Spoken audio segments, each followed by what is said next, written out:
Hello guys, good morning, नमस्ते। त guys, आजदेखि मैले चाहिँ सोचिरहेको छु कि म नेपालीमै ब्लगिङ गर्छु, नेपाली ल्याङ्ग्वेजमा। त मैले फेसबुकमा त अलरेडी स्टार्ट गरिसकेको छु र युट्युबमा चाहिँ यो मेरो नेपाली ल्याङ्ग्वेजमा फर्स्ट ब्लग हो। त आशा राख्छु तपाईँहरूले धेरै माया दिनुहुन्छ र यहाँ हेर्नुहोस् न, यो चाहिँ मेरो मर्निङको रुटिन हो। हामी दुईजना बुढाबुढीको लागि जुस है खाली पेटमा खाने र मैले चाहिँ यहाँनिर जिरा, एज्वाइन, मेथी राति भिजाएर राख्छु र बोइल गरेर चाहिँ हल्का बिट लवण दिएर चाहिँ कालो नमक भन्छ त्यसलाई दिएर चाहिँ खान्छु। र मेरो हस्बेन्डलाई चाहिँ करेला, अदरक र तपाईँको आम्ला मिलाएर जुस बनाइदिन्छु र मेरो हस्बेन्डको जुसमा पनि म बिट लवण लगाइदिन्छु हल्का र खानुहुन्छ खाली पेटमा। त यहाँ हेर्नुहोस् न, आज मेरो छोरीको खुट्टामा मोच आएको 4 दिन भइसक्यो, जाती हुने नामै छैन हो। यहाँ मैले उयो गरिदिँदैछु, उयो पट्टी लगाइदिँदैछु गरम पानीको, किनकि राति पनि बाँधेर सुतेको थिएँ है। गरम पानीले सेकेर भलिनी स्प्रे दिएर चाहिँ पट्टी गरिदिएको थिएँ र राति सुतेको थिएँ। यो पट्टी खोलेर एकछिन राखेको थिएँ, त्यसको बादमा फेरि म यहाँ गरम पानीले सेकिदिँदैछु। सेकेर फेरि भोलिनी स्प्रे दिएर चाहिँ पट्टी लगाइदिन्छु। 4 दिन भइसक्यो, जाती हुनेको नामै छैन हो। अब डक्टर देखाऊँ भने पनि कसरी देखाऊँ? अब यो मोच लागेकोमा त डक्टरले के नै गर्ला है। मालिस गर्नु बोलायो भने अब मालिस गर्नु कसै यहाँ मालिस गर्ने मान्छे छ कि मालिस गर्ने मान्छेलाई बोलायो भने मालिस गर्नु दिँदैन। उसलाई त अब दुख्छ यतिकै, यतिकै गरम पानीले हल्का सेकिदिँदा त उसलाई कस्तो दुख्दै थियो, झन् मालिस गर्दा कति दुख्छ होला। त्यही भएर चाहिँ मैले अब गरम पानीले जतिसक्दो घरेलु उपायमै म अब कोसिस गर्दैछु जाती गर्नुको लागि नै। उहाँ हेर्नुहोस् न, कपडा जस्तो टच हुन्छ त्यस्तै खुट्टा चाहिँ सराइहाल्थ्यो, त्यहाँबाट हटाइहाल्दै थियो। उसलाई पेन हुँदै थियो त्यो जग्गा र मैले आइसले पनि प्याक दिनु, आइसले पनि सेक दिएँ है 2 दिन 3 दिनसम्म, तर जाती हुनेको नामै भएको थिएन। अनि मलाई चाहिँ डर लागिरहेको थियो। आज चाहिँ लास्ट कोसिस गर्छु, अब भोलिसम्म जाती भएन भने चाहिँ म डक्टरको पास लान्छु भनेर चाहिँ मैले सोचि नै रहेको थिएँ है। तर उपरवालाको आशीर्वादले अहिले चाहिँ नानी ठिकै छ र यसको पहिला पनि मोच चाहिँ आउँथ्यो, तर 1 दिन 2 दिनसम्म मोच, मतलब हार्डली 1 दिन पुरै भएर दोस्रो दिनसम्म शामसम्म जाती हुन्थ्यो। तर यसपालि जस्तो चाहिँ लामो चाहिँ त्यस्तो मोच चाहिँ कहिले पनि आएको थिएन र मलाई पुरै डर लागिरहेको थियो, के भयो होला, कसरी भयो, भन्नु पनि सकेको छैन कसरी भयो भनेर है। पढ्नु बसेको थियो, अचानक दुख्नु थाल्यो खुट्टा भन्नु लाग्यो है। त हामी डराइरहेको थियौँ, के भयो जस्तो लागेर डर लागिरहेको थियो। तर नानी मान्छे भन्छ नि भगवानको रूप हुन्छ भनेर, त्यही होला।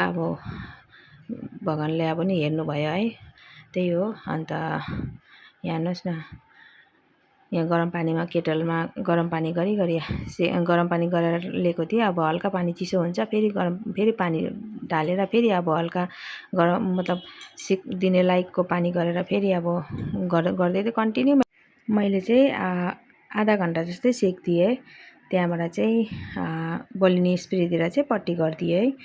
त्यहाँबाट चाहिँ अलिकति पट्टी गरेपछि चाहिँ उसलाई अलिकति आराम लाग्थ्यो, नभए त हिँड्नुहरू पनि साह्रो नै परिरहेको थियो। त्यही हो। र हल्का हल्का पानी पनि परिरहेको थियो। मैले स्टार्टिङमै तपाईँहरूलाई देखाइदिएँ वेदर चाहिँ। र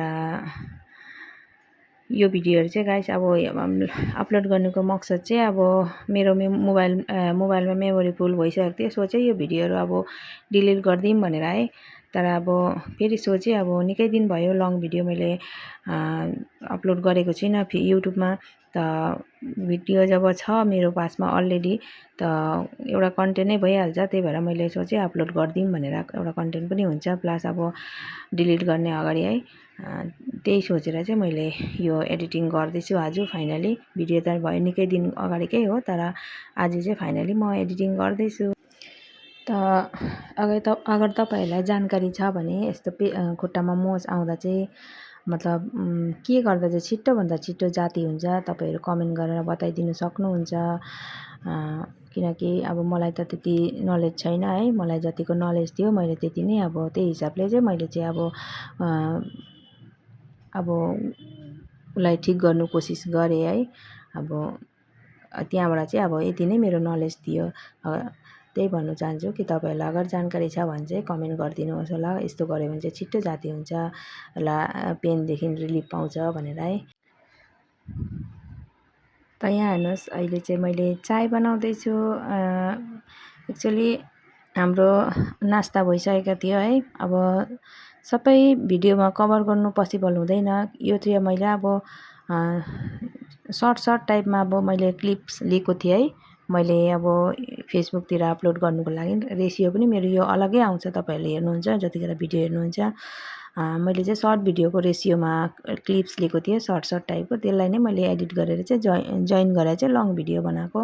त खानासाना यतिखेर हाम्रो लन्चहरू भइसक्यो, ब्रेकफास्ट भइसक्यो है। आफ्टर ब्रेकफास्ट चाहिँ मेरो हस्बेन्डले चाय पिउनुहुन्छ र कहिले कहिले म पनि उहाँसँग बसेर चाय पिउँछु। आज चाहिँ मर्निङमा चाय पिएको छैन। मर्निङमा चाहिँ म्याक्सिमम् चाय हुँदैन, किनकि जुस खाइन्छ अनि ब्रेकफास्टको बादमै हामीले अब चाय पिउँछ है।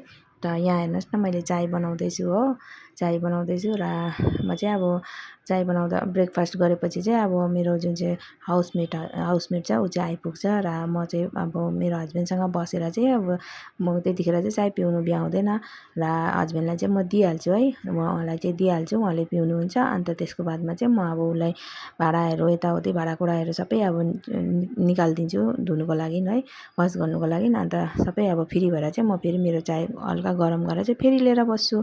त्यही भएर चाहिँ यहाँ मैले सिङ्गल चाय हेर्नु हुँदैछ र म चाहिँ चाय मात्रै पिउनु सक्दिनँ गाइस। चायसँग अलिकति केही बिस्किट नभए के निम्कीहरू हुन्छ ल्याउनै पर्छ, नभए मलाई मन पर्दैन कि। त्यही भएर चाहिँ त्यो हल्का निम्कीसँग चाहिँ चाय मैले पिएको हो। र यहाँ हेर्नुहोस्, नानीलाई के गर्दैछ, उसलाई आज पुरा अब यो चाहिँ उसले कहाँ युट्युबमा देखेको थियो अरे, यो पुरा स्पाइसी नुडल्स हो। अन्त उसलाई खानु मन पर्यो अरे। अन्त यो चाहिँ एक्चुअली स्पाइसी हुन्छ, तर अब जुन चाहिँ बुलडग भन्ने एउटा 2x 3xमा आउँछ त्यो चाहिँ बेसी स्पाइसी हुन्छ। यो चाहिँ त्यस्तै क्वालिटीको हो, त्यस्तै टाइपको हो, तर यो चाहिँ प्राइस पनि कम्ती र स्पाइसी चाहिँ त्योभन्दा अलिकति कम्ती हुने रहेछ। र मुनि दोकानमा पाउँथेँ, तर नानीले देखेको थियो अस्ति, भनेको थियो मम्मी म यो उसले त बुलडगै खान्छु भनेर भन्थ्यो, तर अब त्यो चाहिँ पुरा स्पाइसी हुन्छ भनेर चाहिँ मैले दिइनँ। अनि यो चाहिँ मम्मी कम्ती स्पाइसी हुन्छ भनेर भनेको थिएँ। अनि त्यही भएर चाहिँ मैले ल्याउन त म बनाइदिन्छु भनेर भनेको थिएँ है। त मुनि स्कुलबाट आउँदाखेरि चाहिँ अब मेरो हस्बेन्डसँगै त्यहाँ मुनि हाम्रै फ्ल्याटको मुनि नै दोकान छ, त्यहाँबाट चाहिँ 2-3 प्याकेट बोकेर आएको रहेछ है त्यतिखेर चाहिँ। अन्त मैले चाहिँ यो सुक्खा टाइपमा बनाइदिएको थिएँ। अन्त मैले सोचेँ म पनि खान्छु भनेर है, मलाई पनि पिरो खानु मन लागेको थियो। अन्त यहाँ छोरीसँग मैले पनि भाग लगाएर आफ्नो यहाँनिर हेर्नुहोस् न, आमा छोरीको लागि भाग लगाइरहेको छु। तर मेरो हस्बेन्डले चाहिँ यस्तो अब फास्टफुडहरू चाहिँ मन पराउनुहुन्न, चाउमिन मोमोहरू है। उहाँले चाहिँ अब घरकै चिजहरू, अर्ग्यानिक चिजहरू चाहिँ मन पराउनुहुन्छ। र नानीको भाग अलग्गै लगाइदिएको छु, मेरो भाग अलग्गै लगाइदिएको छु। तर नानीले चाहिँ लास्टसम्म खानु सकेन।